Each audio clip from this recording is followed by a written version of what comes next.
Okay, mag-ready na po yung yung choir natin ha. Sige, awin muna tayo ng isa para choir, dire-diretso na para mamaya na lang yung mga announcement natin. Yung mga plano natin, kailangan natin ng mga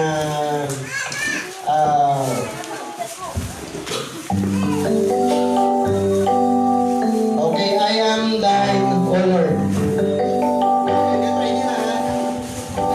Okay, ulit na lahat po ito maya. Awitin po natin.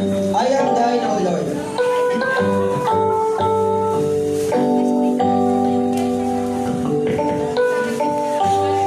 Okay, ready?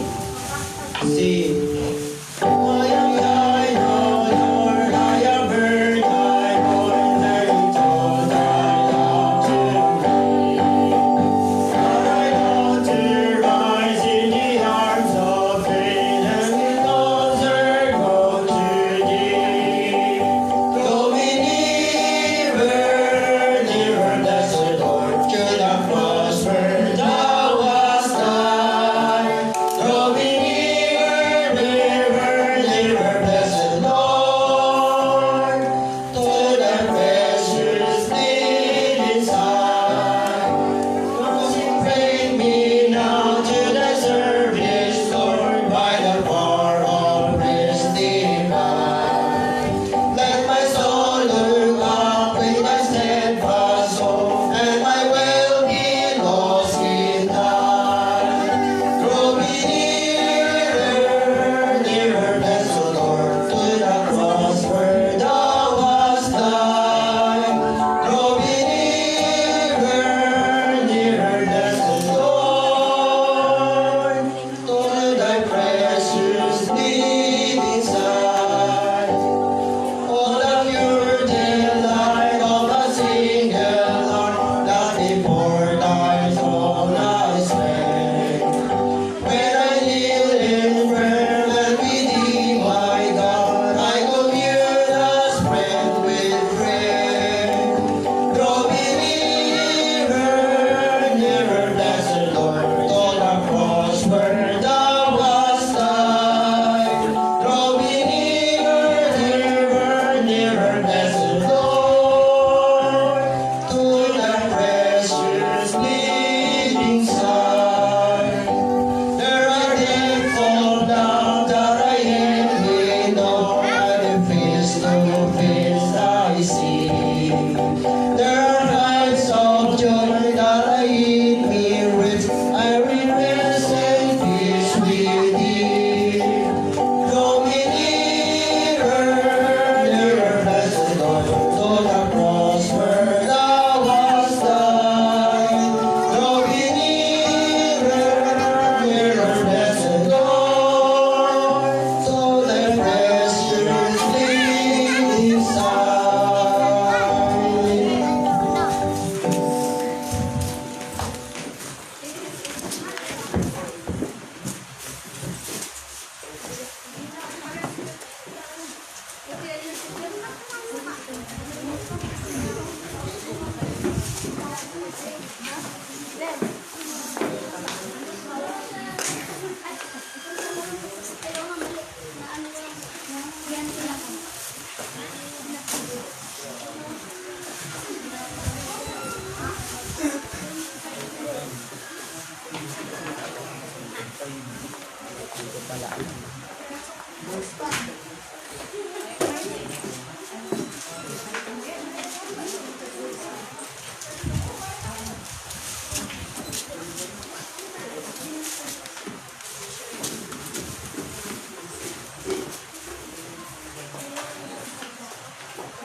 Okay, maraming salamat sa choir. Kaya naman pala eh. We are His church. So, lahat po na tumanggap sa Panginoong Kristo, tinatawag na church. No? Na church. So, kung baga dahil tayo ay nagsisimula pa lang, may bago pa naman tayo, kung baga sa isang manok, baka yung iba dito ay wala pang balahibo yung manok, kulang pa. At kinukumpleto pa lang yung balahibo, no? Yung pakpak. So, ganun yung church eh. Ang church ay katulad ng katawan. May kamay, may paa, may buhok, may ilong. At lahat po yan ay mayroong mga gamit. No? Yung mga sangkap na yan ay may mga gamit sa church.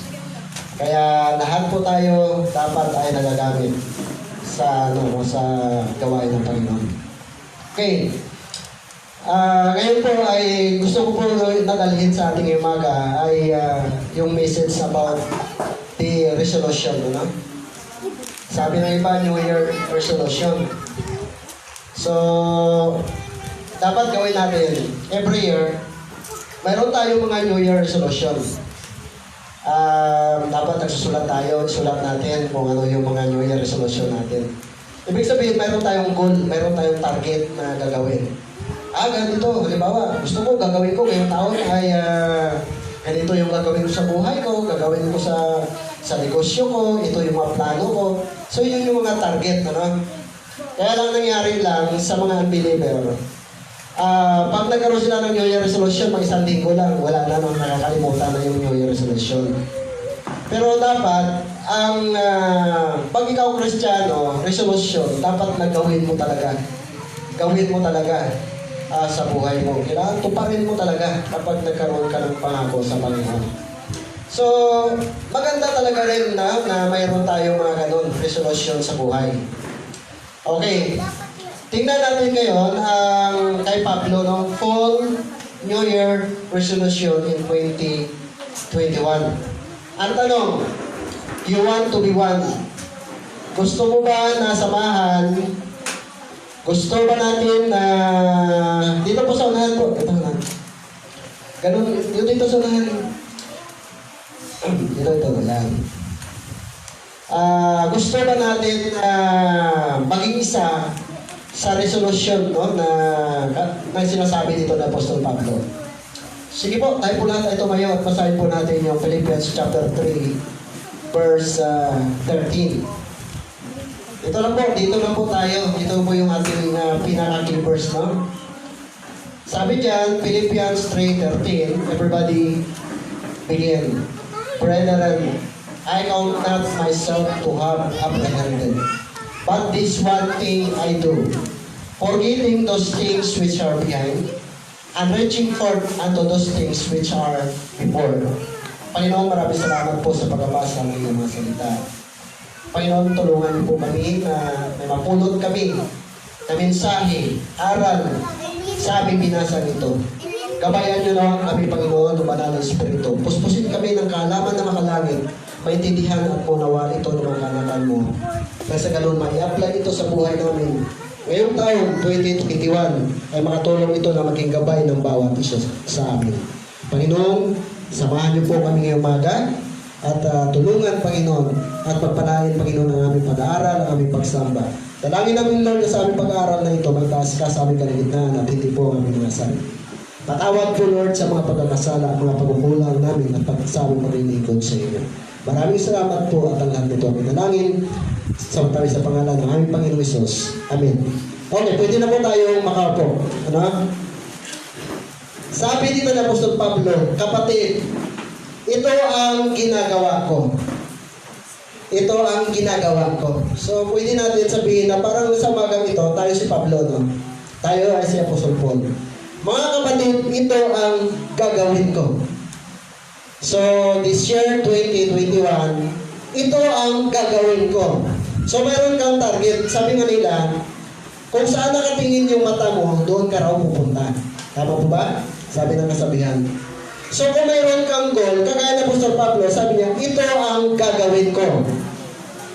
Ito yung gagawin ko sa buhay ko ngayon 2021.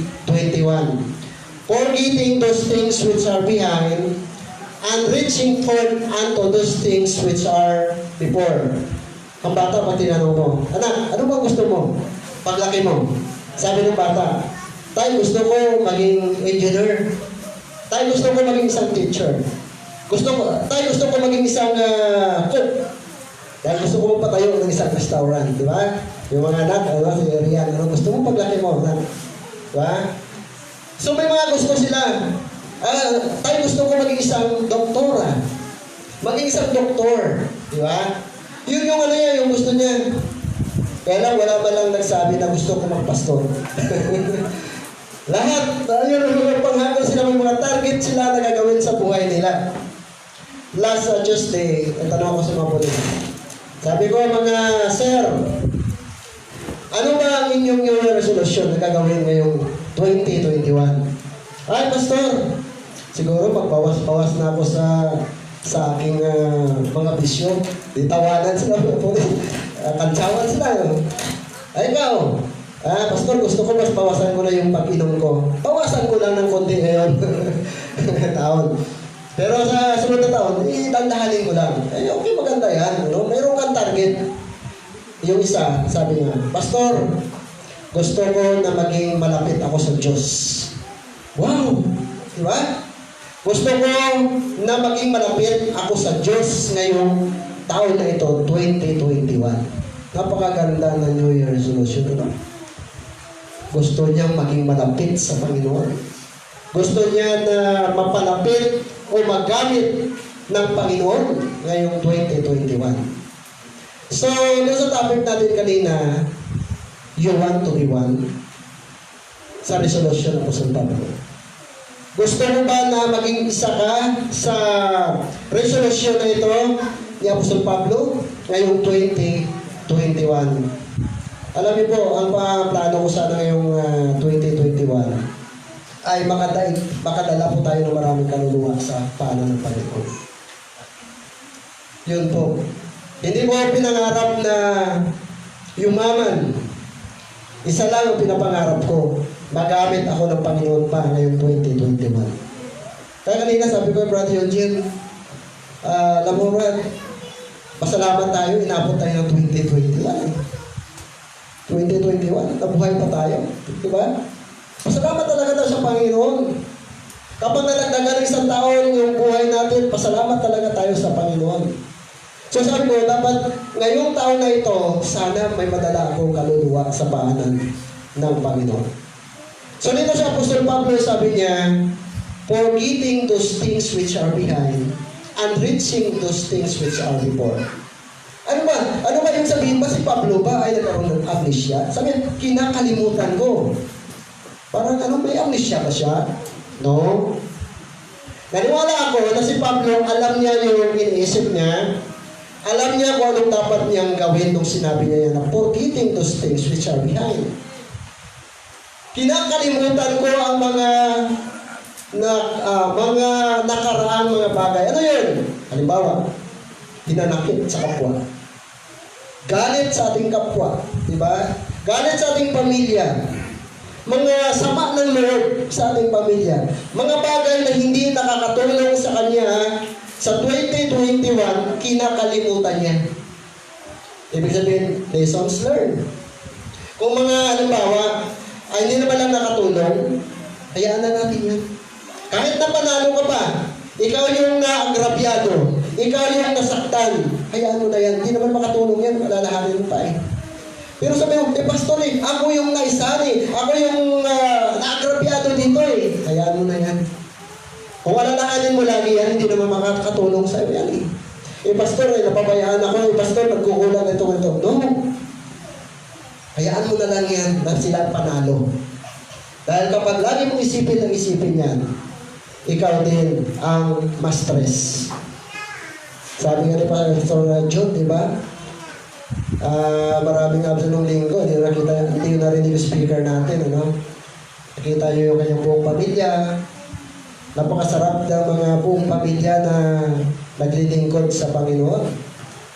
So, sabi niya, may stress na ako kung isipin ko pa sila. na-stress ako, sinong talo? Magkakasakit ako. So, tama po yun. So, kung may mga bagay na hindi maganda, kalimutan na lang natin yan, sabi ng Apostol Pablo. Forgetting those things which are behind, and reaching those things which are before. Kailangan natin mag-move on, kailangan natin tumayo. No? Tumayo, magpatuloy sa ating buhay. Halimbawa, failure ka. May failure tayo ng nakaraang na taon. Kalimutan na natin yung failure natin. Maybe, lessons learned, may natutunan tayo doon. Mas maganda yun. Failure natin. Sa buhay mo, Kristiyano, may failure ka. Hindi mo nagawa yung dapat na pinapagawa sa ng Panginoon. Huwag ka naman magmukmuk. Dahil buhay pa naman tayo eh. Pwede pa naman natin iayos yung relasyon natin sa Panginoon eh. Pwede pa naman tayo bumawi eh. Pwede pa tayo bumawi. Marami magawa pa tayo ngayong 2021. So maaaring failure tayo noon, pero dapat mag-move on tayo ngayong 2021. Si Paul, sabi niya, forgetting those things which are behind. Pero sabi niya, sinusubok ko naman na harapin itong hinaharap. I try. Kaya alam mo mga kapatid, kung ako lang halimbawa ay mga tayo. Ayaw ko ilagay doon sa lapida ko yung rest in peace.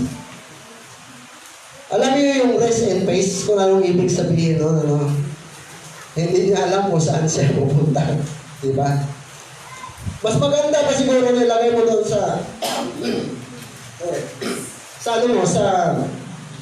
lapida mo, at least I try. At least I try. Di ba? Halimbawa kayo, no? May mga plano kayo na gusto nyo gawin sa buhay nyo, tapos hindi mo lang sinubok. Di ba? Dapat, at least I try. Kung ma-failure man, at least I try. At ma-failure man, bumangon ka, tumayo ka. Pag na-failure ka, tumayo ka ulit. Di ba? At least sinubukan mo. So, dito sa church doon, sa pastor, marami akong failure na nakita sa ginagawa ko sa mga plano ko sa church. Nakita ko ng mga failure. Kagaya lang na natin na Thanksgiving, ating first fruit. Alam nyo, it's not successful ang ating first fruit this year. But I have to continue to challenge. Hindi lang pwede na tumigil na ako eh. Pag tumigil na ako, titigil din yung gawain natin, yung improvement ng gawain natin. So, as a pastor, I have to stand, I have to continue to challenge. Amen po ba? Ngayon tingnan natin si Paul ha. Si Paul, tatlong bagay ang niresolve niya rito na gusto niya i-resolve sa buhay niya. Number 1, he was resolved to forget the past things. Niresolve ba yan? Kinalimutan niya, no? Ang mga bagay na nakaraan. Pero alam niyo mga kapatid, napakahirap kalimutan, lalo na yung mga bagay na masama na ginawa sa iyo, yung mga bad things na ginawa sa iyo, napakahirap po talaga kalimutan yan. Mas madali pang alalahanin yung mga mabuting ginawa sa iyo kaysa mga kalimutan. Mas madali pang kalimutan yung mga mabuting gawa na ginawa ng tao sa iyo kaysa doon sa mga masamang ginawa niya sa iyo. Halimbawa, bigyan ko kayo ng idea. Halimbawa, nagkautang ka sa isang tao. Alam mo, pag may utang ka, ang tao, mas madali pa nakalimutan yung utang niya eh. Kaysa doon sa ginawa na mabuti sa kanya eh. Naku, yung ibig ko sabihin, alam mo po yung utang, gustong-gusto pa ang kalimutan ng tao yan eh. Pag nagkautang eh. Pero yung magandang ginawa sa kanya, naku po, napakadaling kalimutan. Kaya nawala ako na sinulat ito ni Apostol Pablo, mayroon siyang nakitang lesson dito. Na sinabi niya, forgetting those things which are behind and reaching those things which are before. Alam niya eh, yung ginagawa niya eh. Alam niya kung saan siya pupunta. Alam niya mabuti kung paano niya ito sinasabi. Kaya ang tao, mas madaling makalimot sa mga mabuting ginawa sa kanya. Pero napakahirap niyang kalimutin yung mga bad things na ginawa ng tao sa kanya. Kahit Kristiyano na, Sabi niya, oo, pwede kita patawarin. Pero hindi ko makalimutan ang ginawa mo sa akin. Di ba? Tama yun eh. Patawarin naman kita eh. Pero hindi ko makalimutan ang ginawa mo sa akin. Kaya sabi ni Paul, he was resolved to forget the past things. Number 2, he was resolved to follow present things. Ano sabi niya? Unto those things which are before. Sa hinaharap. Sa hinaharap. Alam niyo mga kapatid, pwede natin kalimutan yung mga bad things na nakalipas sa atin. Pero yung mga mabuting naman na nangyari sa buhay natin, huwag naman natin kalimutan. Huwag naman natin kalimutan. Halimbawa, mga kapatid, naalala ko si Joseph eh. Alam mo si Joseph, the dreamer? Anong pinagagawa ng mga kapatid niya sa kanya? Ano siya, ginapos, hinulog doon sa balon. Pagkatapos na nahulog doon, ipininta doon sa mga negosyante na pumunta ng Egypto. Pagdating naman niya doon, ay naging alipin siya, naging slave siya. Tapos pinagpintangan naman siya na nirep niya yung asawa ni Captain Potiphar. Diba? Pinagpintangan siya, na-frame up siya. So nakulong na naman siya ulit. Nung nakulong siya doon, gin-interpret niya yung panaginip ng yung lingkod ng hari doon, yung tagagagawa ng tinapay, tagabigay ng alak ng hari. Nakalimutan na naman siya sa lahat ng ginawa niya. Hanggat na nakarating siya doon sa palasyo. At pagdating doon sa palasyo, na-interpret niya yung panaginip ng hari. Ginawa siyang vice ng presidente, yung hari, di ba? And then, ano nangyari? Nagkaroon ng tagagutom doon sa kanyang pamilya. Pumunta doon at nangailangan ng pagkain. Di ba? Pwede na siya maghiganti. So sabihin niya, alam niyo ba, pinagagawa niyo sa akin. Inulong niyo ako doon sa balon, ibininta niyo ako, wala kayong awa sa akin mga kapatid ko. Pero anong sabi niya? Nandito ako kasi pinauna ako ng Diyos dito. May plano ang Diyos dito. He forget the past things. He forget the past things. Sabi niya, nandito ako ngayon para sa inyo, for my family. So, naging savior siya, hindi lamang ng Egypto, kundi ng family pa niya. Pinagpala ako dahil sa inyo na mga pamilya ko. So, ibig sabihin, pinagpala siya ng Panginoon para makatulong siya sa pamilya niya. Amen? So, kaya niyang i-manage yung present things. Marami mga tao, hindi na nila kaya pag silang pinagpapala ng Diyos. Marami mga tao, pag pinagpala na, nakakalimot na sa Panginoon. Pag binigyan mo na magandang trabaho, nakakalimutan na ang Panginoon. So, he was resolved to follow present things. Pangatlo, he was resolved to follow things of prime importance. Of prime importance. Sabi niya, hindi lamang na kinakalimutan ko na yung nakaraan ko, pero sabi niya, gusto ko naman harapin ang mga bagay sa kasalukuyan kung ito ay makakatulong sa akin. Sabi ko kanina, marami mga tao na kapag pinagpapala, nakakalimot na sila sa Panginoon. Alam niyo, meron ko isang libro na nabasa, si Arnold Schwarzenegger.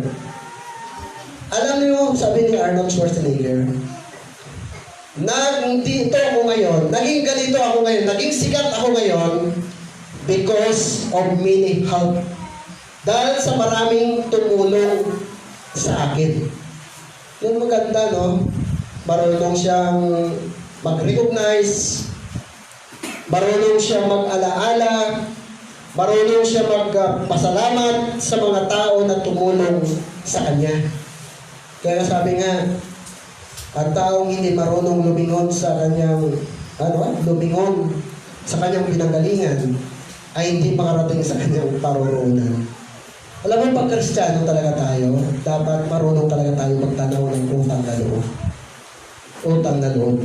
Kaya kayo na mga anak, wala ang dapat sa inyo na mga kabataan. Kung mayroon kayo dapat kalimutan, yung mga bad things lang. Pero yung mga mabuting bagay, lalo na yung mga magulang inyo na gumawa ng nagtiis sa inyo, nagpakahirap sa inyo, nagpalaki sa inyo, nag-aruga sa inyo. Huwag na huwag natin kalilimutan yun.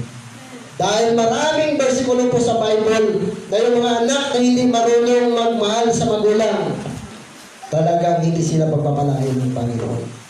Sabi nga sa Bible yung mga sumusunod sa magulang, hahaba pa ang buhay. Hahaba pa ang buhay. So, sabi dito ni Arnold Schwarzenegger, sabi niya, I'm not a self-man-made. Anong ibig sabihin niyan? I'm not a self-man-made. Hindi ako naging ganito. Hindi ako ginawa ng ganito nang para lang sa sarili ko. Sabi niya, I have a lot of help. Maraming tumulong sa akin kung bakit ako sumikat. Hindi naman siya kagad naging sikat na isang aktor kung wala tumulong sa kanya. Sabi niya, maraming tulong. Una, sabi niya, my parents, dahil nag-support sa kanya. My teacher, pero mo, nirecognize yung teacher niya. Sabi niya, my teacher, my mentor, my family, my God. Wow! Higit sa lahat, dapat sa atin pala. Kung anong narating natin ngayon, yung una-una na pasalamatan natin ay ang Panginoon. Sa lahat ng mga blessing na pinagkaloob sa atin ng Panginoon, dapat pasalamatan natin siya at huwag natin lilimutin yan. Even si Arnold Schwarzenegger, he recognized sa mga tao na gumawa, na tumulong sa kanya. So, sa Bible po talaga mga kapatid, even me, siguro hindi ako naging pastor, kung wala yung nag-encourage sa akin. Wala ako dito kung wala yung family mo na support sa akin. Kung wala yung aking mga mentor, kung wala yung aking pastor, kung wala yung mga taong nag-challenge sa akin na maglingkod sa Panginoon. Hindi ka naging ganyan. Sabi nga, we are not self-made. Hindi ka ginawa ng Diyos na para lang sa sarili mo. At naging ganyan ka dahil sa maraming tulong, maraming tao na tumulong sa iyo in the past. Ba't ka nagkaroon ng ganyan? Naging ganyan. Dahil mga tao na tumulong sa iyo in the past. Kahit sa trabaho wala mag-introduce sa iyo Hindi ka magkaroon ng trabaho Diba? So, ito si Arnold Schwarzenegger. Na-recognize siya yung mga taong tumulong sa kanya. Dapat ganun tayo mananampalataya. Maging thankful tayo sa mga tao na tumulong sa atin. Sabi nga ng Hebrews 13, verse 7, alalahanin ninyo ang mga nagkaroon ng mga pagpupuno sa inyo, na siyang nangagsasalita sa inyo ng salita ng Diyos at sa pagdili-dili ng wakas ng kanilang pamumuhay. So, maging teacher ninyo, no? Yung mga mentor ninyo, yung mga tumulong sa inyo, dapat alalahanin natin sila. Okay? So, yun po yung sinasabi ni Paul, no? He was resolved to forget the past things, number 1. Number 2, he was resolved to follow present things. And number 3, he was resolved to follow things of prime importance. So, papapasok na po tayo sa mensahe, no? Paul resolution to forget past things. That is number 1. Paul resolution to forget the past things. Verse 13, what are these past things? There's a list of the past accomplishment and advantages Paul resolved to forget. Number 1, ano sabi diyan? Paul accomplishment that will make you proud. Sabi ni Pablo, isa sa mga dapat nakalimutan po natin sa mga nakaraan, yung mga accomplishment po natin na gagawin, na magtulak sa'yo o magtuturo sa'yo na mataas ka o magmalaki ka.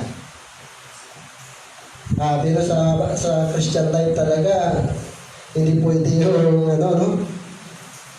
mga bagay, sabi niya, na mga magtutulak sa'yo na maging mayabang ka, isa yun sa dapat nakalimutan po natin. Ano yun? Letter A. Natural advantages. Tingnan po natin si Pablo, no? Sino ba? Yung nagsasalita dito kasi, Dapat kasi kapag sumunod tayo doon sa mga nagsasabi sa atin, dapat ano ba yung kanyang kredibilidad? Sino ba si Apostol Pablo? So sino siya? Sabi niya ng Philippians 3:4, though I might also have confidence in the flesh, if any other man thinketh that he hath whereof he might trust in the flesh, I more. Ano ibig sabihin yan? Sabi niya, kung may mga tao, if any other man thinketh, kung may mga tao, sabi niya na mag-isip, at sila ay nagtitiwala sa kanilang galing, sa kanilang laman, sa kanilang sarili, walang iba dapat sabi niya, ako yun. Sino ba si Pablo? Bakit sinabi ni Pablo yan? Kung mayroon yan magyabang-yabang, na nagtitiwala sa kanyang galing, kaya siya ay matalino, kaya siya ay mayaman, sabi niya, dapat walang iba na magkagawa niyan. Kung sino ba si Apostol Pablo? Verse 5. Bagamat ako ay nakapagkatiwala, di ba? Tagalog lang pala yan. Sige. At dito na nagtona muna. Sa laman, na kung ang iba ay nag-aakala na may pagkakatiwala sa laman, ay lalo na ako. Sabi ng Apostol Pablo. Tinagalog lang para madali po natin maintindihan. Verse 5. Circumcised in the 8th day. Sabi niya ako, alam niyo ba? Walong araw pa na ako, na-circumcised na ako eh. Sabi niya kayo, ano yung pagyayabang niyo? Bakit? Of the stocks of Israel, Israelita siya. Of the tribe of Benjamin, Benjamite siya. Alam niyo ba pag Benjamite? Magaling yan. Lahat ng bagay, napakagaling yan pag naging Benjamites ka. An Hebrew of a Hebrews, as touching of the law, a Pharisee. Pariseo siya. Magaling siya sa Biblia, magaling siya sa salita ng Diyos, magaling siya sa batas. Lahat na nasa kanya. Pakipag-aalaman, magaling siya. Persecutor, magaling siya. Lahat na nasa kanya, kaya sinabi niya doon kanina sa verse 4, I more. Lalo na ako, kung kayabangan lang ang pag-usapan natin, sabi ng Apostol Pablo, lalo na ako dapat magyabang eh. Sa laman. Kaya sabi nga, yung natural accomplishment, sabi niya, mayroon ako niyan. Ipinanganak akong may ginto. Sa kutsarang ginto, sabi ni Pablo, ay, lalo ako niyan. Pero tingnan natin ang kanyang sa verse 6.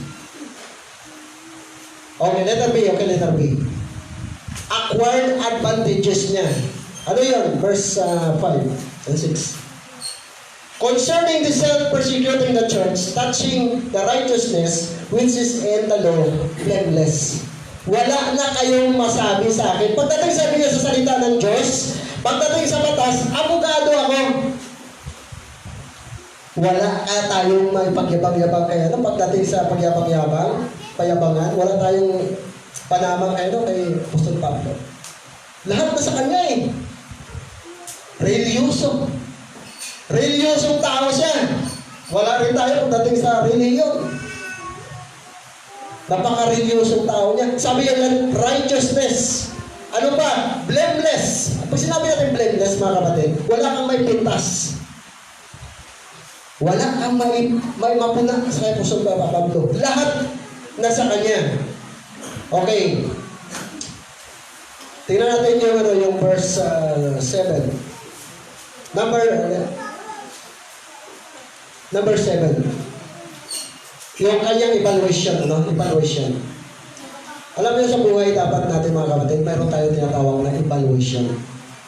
Lagi natin i-evaluate yung buhay natin. Ako, alam niyo, kahit pag-uwi ko lang, i-evaluate ko yung message ko, kung saan ako nagkamali. Evaluation yan.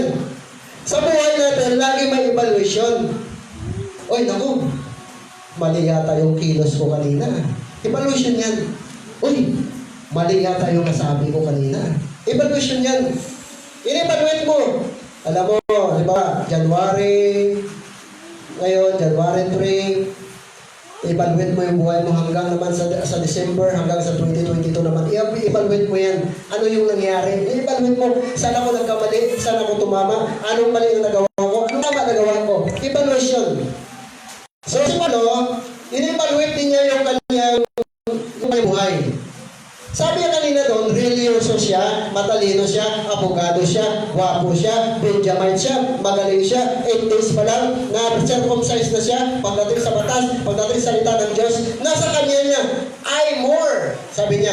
Pero ito yung ibang issue niya, verse 7. But what things were gained to me? Pero sabi niya, anong bagay para sa akin ako ay panalo? Anong bagay para sa akin ay panalo? Kasi mayaman na siya, marami siyang pera eh. Pero anong bagay, saan ako panalo? Ito, sabi niya, those I counted loss for Christ. Lahat ng bagay na mayroon ako, talino, o lahat ng mga pag-aari, galing, abogado, lahat yan I counted loss for Christ. Wala pala yan, Brad. Brother Eugene, dito sa lupa, sabi nga, ay, nasa'yo na lahat eh. Wala pala yan. So, pagdating kay Kristo, wala pala yan. Panama yung ating mga galing at mga talino natin at mga kayamanan natin. Doon siya manalo. Kapag hindi niya na ipagyayabang yung kanyang kayamanan sa tao, sa Panginoon, doon pa lang siya panalo.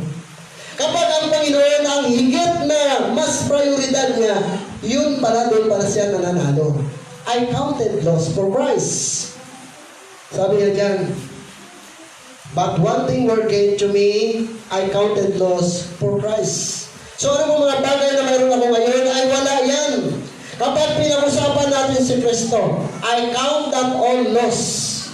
Ako sabi niya, lawyer, ako mayaman. Ano mang na-acquire ko o advantages ko, I count that all loss for Christ. Okay, sino dito tatanungin ko kayo?